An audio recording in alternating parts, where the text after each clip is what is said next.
Welcome to the New York City Department of Cultural Affairs City Council Initiatives Funding Requirements tutorial for fiscal year 2026. Hi, my name is Moikansi Kama, and I am a program officer at the Department of Cultural Affairs, also known as DCLA.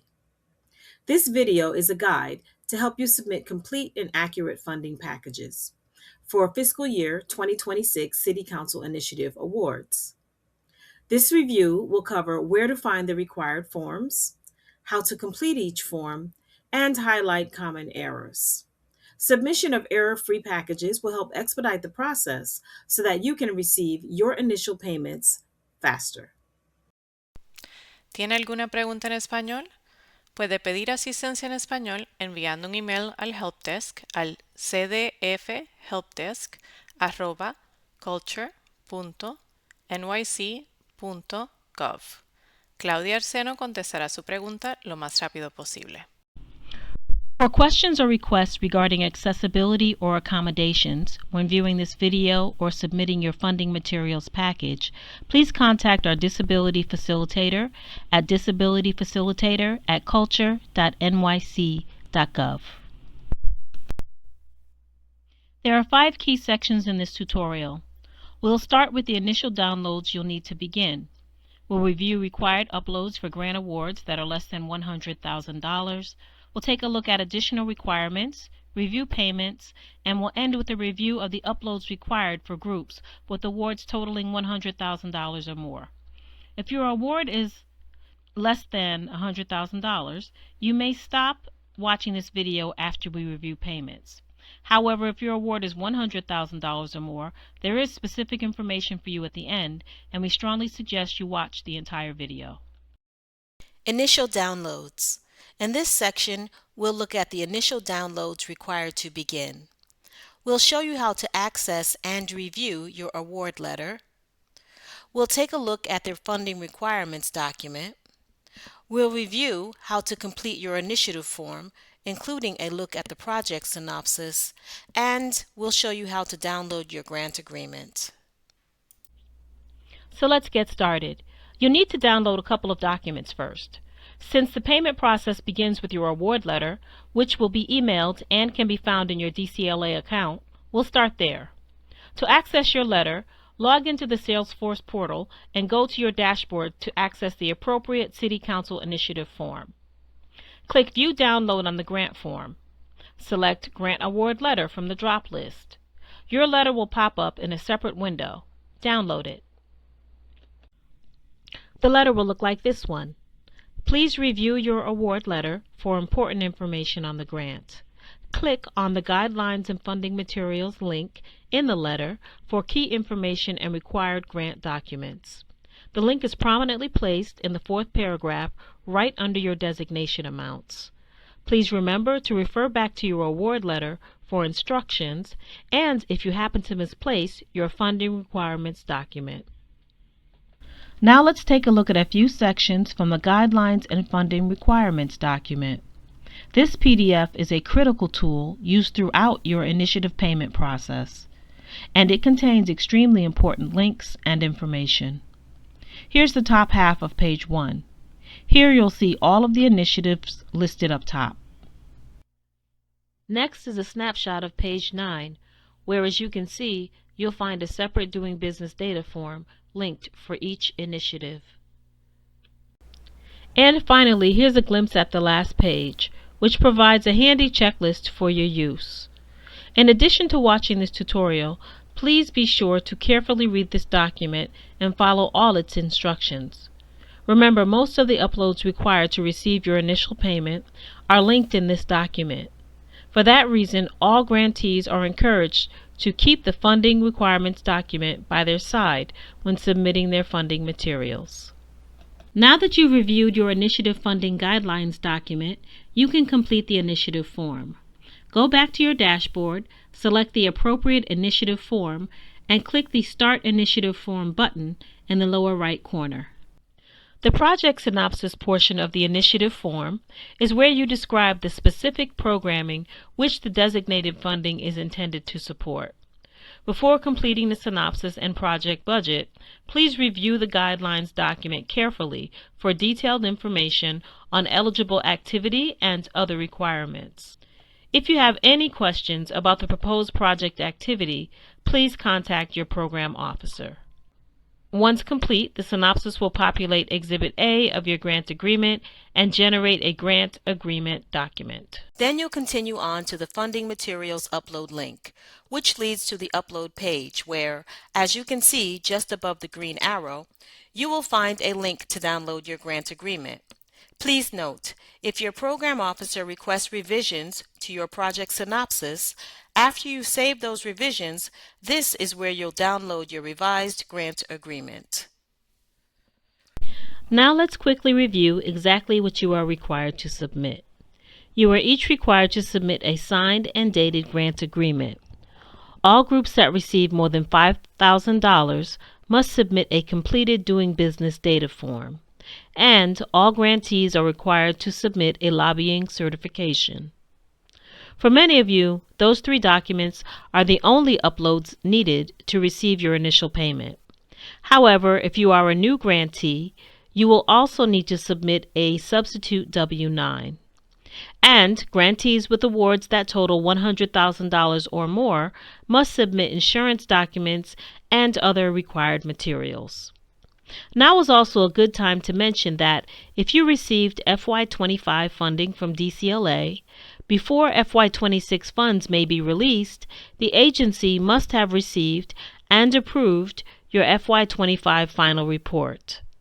Remember, all grantees must submit the materials required for receiving city support.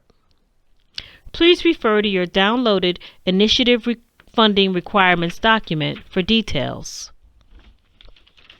And now that we have downloaded our award letter and submitted our synopsis to generate and download the grant agreement, we can focus on completing and uploading the funding documents. Okay, you have already downloaded your grant agreement.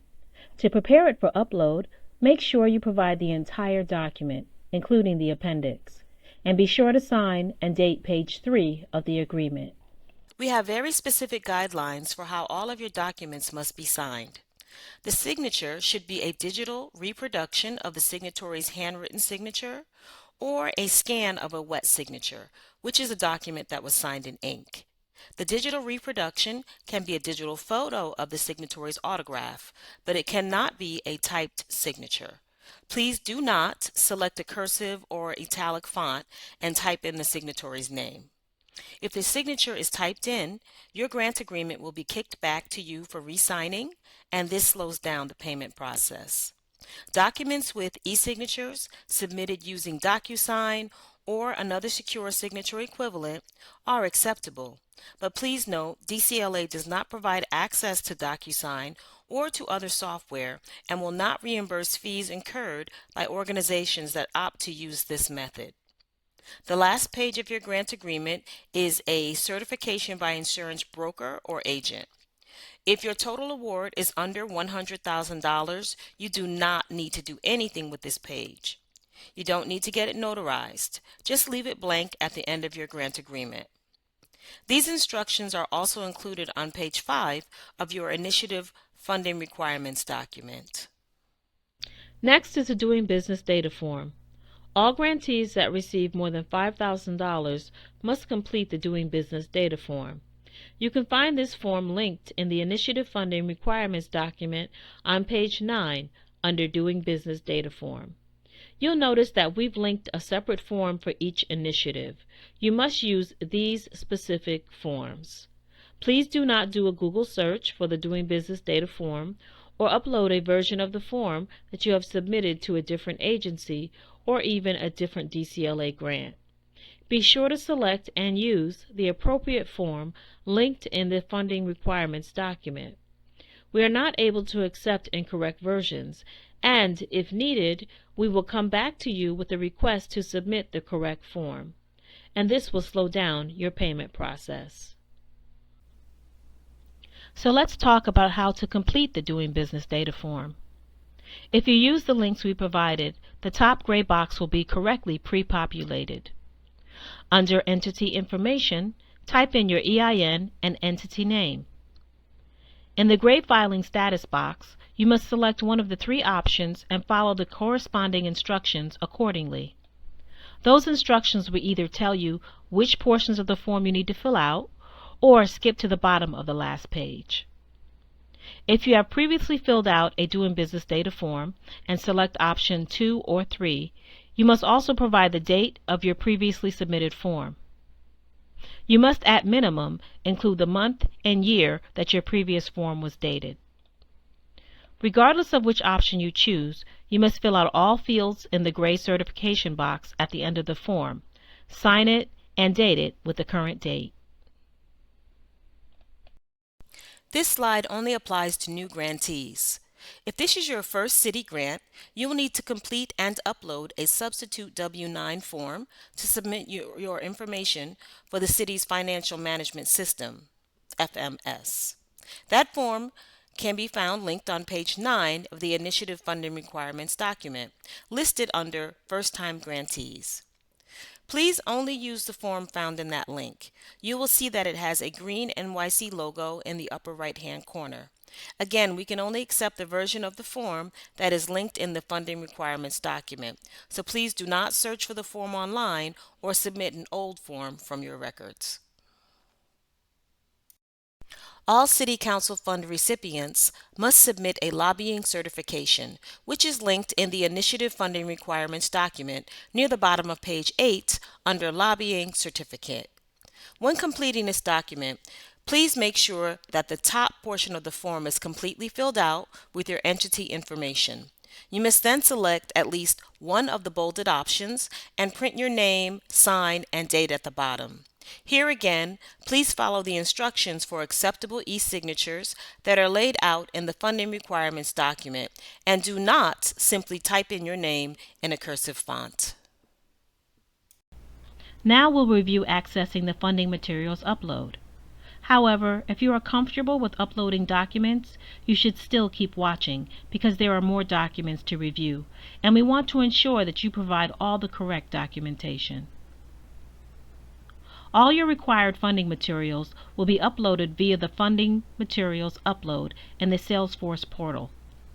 To access the Upload section, navigate to the appropriate application in your dashboard and click the Review Initiative Application button. Then navigate over to the left sidebar and click the Funding Materials Upload link. Upload the required materials here. The Funding Materials Upload page will only provide fields for documents that are required. So if you don't see a field for a document, it's not missing. It's just not visible because you are not required to submit that specific document. Please note, if your award is under $100,000, all the forms you need to submit, with the exception of your grant agreement, can be found linked in the Funding Requirements document. Once you have all of your required materials uploaded to the Funding Materials Upload section, click Save and Next at the bottom of the screen.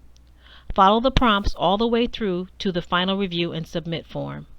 Click Finish to receive a confirmation. Note again that those with awards of $100,000 or more have additional insurance requirements that you will need to submit that we have not yet reviewed. Before completing your submission, you will also need to upload those materials to the Funding Materials Upload form. Making revisions. Once you submit your materials, active contacts in Salesforce will receive a confirmation of the submission via email. You will also be notified after your grant materials package is reviewed. We will either confirm that it is complete and that DCLA will move forward with processing your initial payment, or will notify you that it is incomplete and revisions are required. If you receive notification that revisions are needed, please log into the portal and click View Notes on the appropriate form. A pop-up window will display basic information about the revisions and the date the changes are due. Then, to implement the revision request, click Review Initiative Form. Then go to the navigation links on the left. If you are asked to revise your project synopsis, click Project Synopsis and make the required change. If you are asked to resubmit a document, click Funding Materials Upload. As you can see toward the bottom of this slide, on the Funding Materials Upload page, just above the arrow and below the uploaded form, there is a light blue box where you can find a note with specific details regarding the requested revision. Please make the requested change to your document. To resubmit a document, you must click the red trash can icon to delete the existing file to re-engage the upload feature. Then, upload the corrected document and click Save. Revisions may be required in the Project Synopsis section, the funding materials you uploaded, or both. Be sure to follow the instructions in the notes and email your program officer if you have any further questions about necessary revisions. Before we delve into payments, there are 4 additional requirements that do not require uploading that you must be aware of. 1. All organizations must have insurance and provide proof of insurance if requested. While we expect all groups to have insurance, only groups receiving awards of $100,000 or more need to submit documentation at this time. If your award total is less than $100,000, you will not see fields for uploading insurance documents in your fund materials upload form because you are not required to submit proof of insurance at this time. 2. If you receive a grant of $100,000 or more, you are required to submit insurance documents to receive your initial payment. 3. All grantees must be current in filing with the New York State Charities Bureau or have a certificate of exemption. This applies to all groups without exception. And 4. If your award is more than $25,000, you are required to enroll in electronic funds transfer via PIP, the Payee Information Portal. More about that in a moment. Charities Bureau requirements. To confirm your status with the Charities Bureau, visit their registry search, shown on this slide and linked in the Funding Requirements document on page 7, under Compliance with New York State Charities Bureau Requirements. Contact the Charities Bureau immediately if your organization's status is not current. If your nonprofit is exempt from filing with the Charities Bureau, email the Certificate of Exemption to your program officer.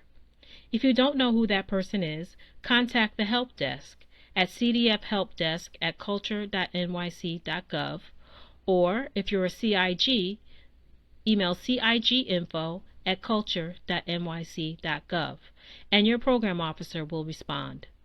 Again, the link in the Charities Bureau Registry is linked on page 7 of your Funding Requirements document. All right, we have reached the most exciting topic of today's tutorial, payment. Once a review of your materials is complete and compliance with all funding requirements has been confirmed, an initial payment will be sent from the city's finance department. Payments will be issued from the New York City Department of Finance, either via check or electronic funds transfer, or EFT. If your award is $25,000 or greater, you are required to enroll in EFT. That said, all organizations are eligible and encouraged to sign up for EFT regardless of grant amount. To enroll in EFT, make changes to your payment method, or to change your address, you will need to visit the city's Payee Information Portal, PIP. This is PIP's login page. The website is linked twice in the Funding Requirements document. You'll find it on page 7 under Address Changes and again on page 12 under Payment. Again, enrollment in EFT is required for grantees receiving more than $25,000, but we encourage all grantees to enroll in EFT to avoid fees for paper checks and to expedite your payment process. If your address is changed, you will need to update it via PIP. Please also notify your program officer of a change in address. If you encounter issues with PIP itself, please reach out to PIP's help desk at fisa-opa.nyc.gov. We at DCLA will not be able to help you with any technical issues that you encounter with PIP since we do not manage that system.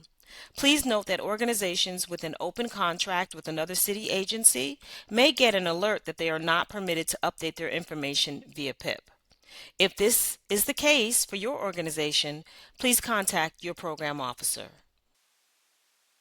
Once all of your documents are submitted and approved, you can always return to the dashboard to access your application, award letter, and grant agreement. If your award total is less than $100,000, you have reached the end of this tutorial.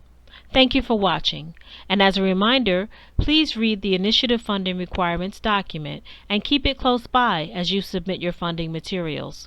Fewer errors means faster payments. Finally, as you can see on this slide, the deadline for your grant materials is ASAP. The sooner you submit your documents, the sooner you are paid. We hope this video was helpful, and thank you for watching. If you are a grantee receiving $100,000 or more, we will forge ahead.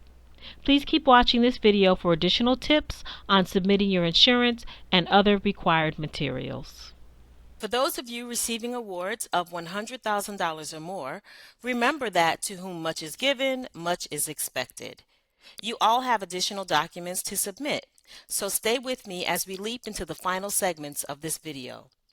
The documents we are about to review will be found linked on page 11 of your Initiative Funding Requirements document, and corresponding instructions can be found in Appendix A on pages 15 through 18. All grantees receiving awards of $100,000 or more are required to submit the following: Commercial General Liability Certificates of Insurance to cover the grant period, also known as your CGL. Additional Insured Endorsement to match the CGL. Certificate of Broker or Agent, which is the last page of your grant agreement. Proof of Workers' Compensation Insurance. Proof of Disability and Paid Family Leave Insurance.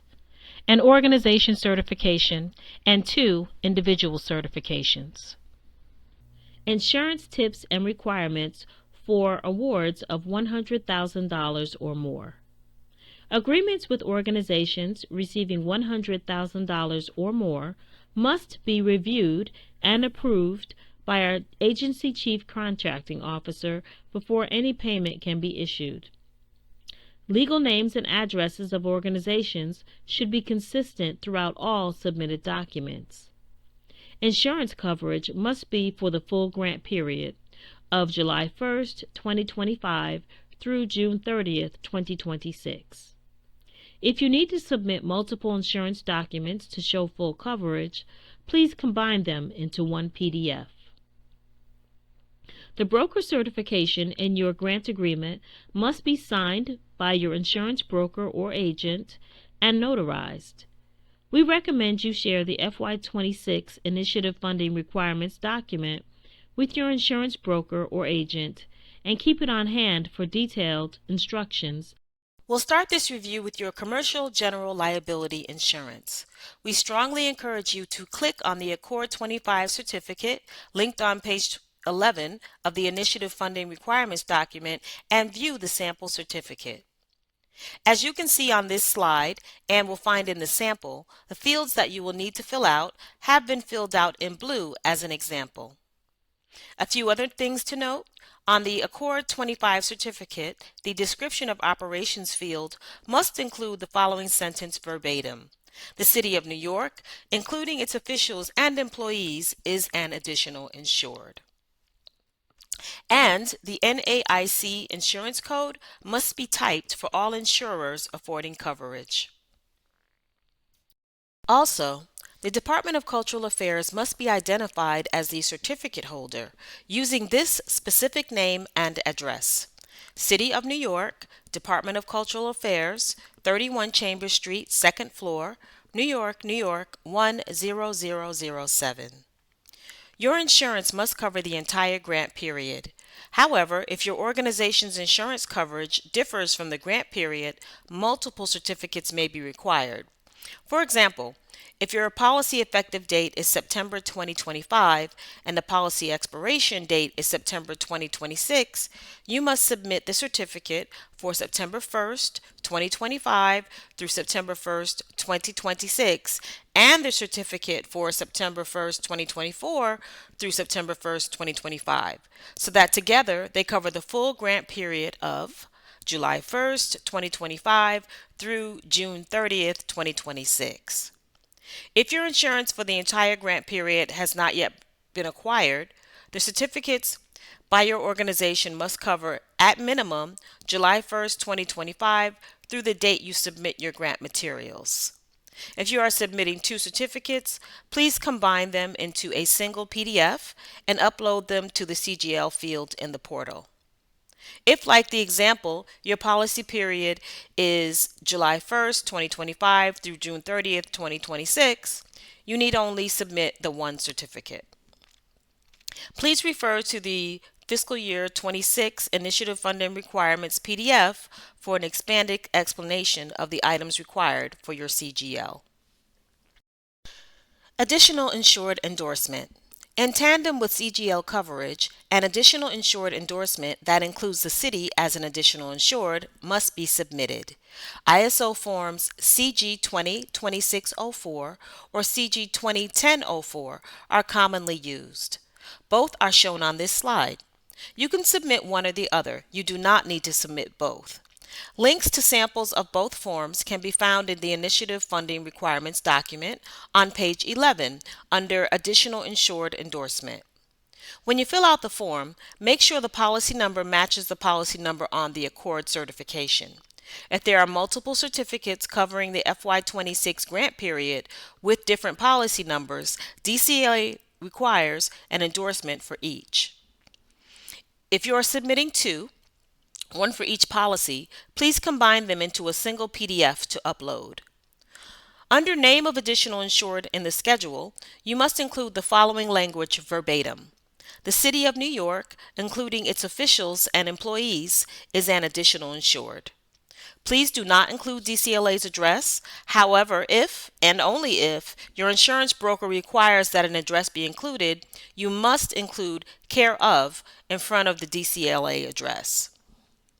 Finally, if you choose to use Form CG 20-1004, you must include the addresses of every location where activities occur.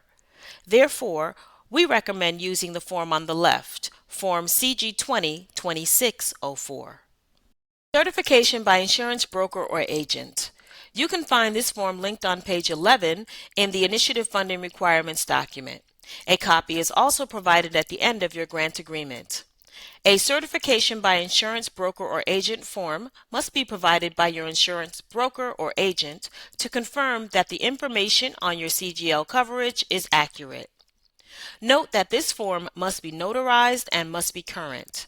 Previously submitted versions from prior fiscal years are not acceptable. The FY26 Initiative Funding Requirements document also includes additional information. Workers' compensation and disability and paid family leave benefits. If your organization has compensated employees, you are required to have adequate coverage for the entirety of the grant period, July 1st, 2025 through June 30th, 2026. As with the other insurance certificates, if your current coverage does not cover the whole grant period, you will need to submit more than one certificate. For workers' compensation, there are several forms that can be used as documentation. The C-105.2 is commonly used. A sample form is shown here for your reference. If you are insured with the New York State Insurance Fund, NYSIF, you may obtain a U-26.3 form at the fund's website, www.nysif.com. Please click on Print a Certificate and follow the prompts. For disability and paid family leave benefits, there are several forms that can be used as documentation as well. The DB-120.1 form is commonly used. On both certificates, Under Name and Address of the entity requesting proof of coverage, please include DCLA's name and address exactly as it appears here. Or, and this is very rare, if your organization has no employees, as defined by New York state law, and you are not required to carry workers' compensation and/or disability coverage, you must submit a signed certificate of attestation of exemption. That's Form CE-200. Organizations can use New York Business Express to file and obtain a certificate of attestation online. Additional instructions can be found on the FY26 Initiative Funding Requirements PDF. If this is your situation, please contact your program officer for further instructions on uploading this document. Please refer to page 11 of the FY26 Initiative Funding Requirements PDF for more detailed instructions. You can also look at page 17 for additional information. Links to commonly used forms can also be found there with example text for reference. In addition to the insurance requirements, you must also submit an organization certification and 2 individual certifications. Please make sure that the top of each is completely filled out and that you have used the FY26 forms. For the organization certification, for number 9, please include the names of your CEO or executive director and your CFO or treasurer. If this is the same person, please list their name under each.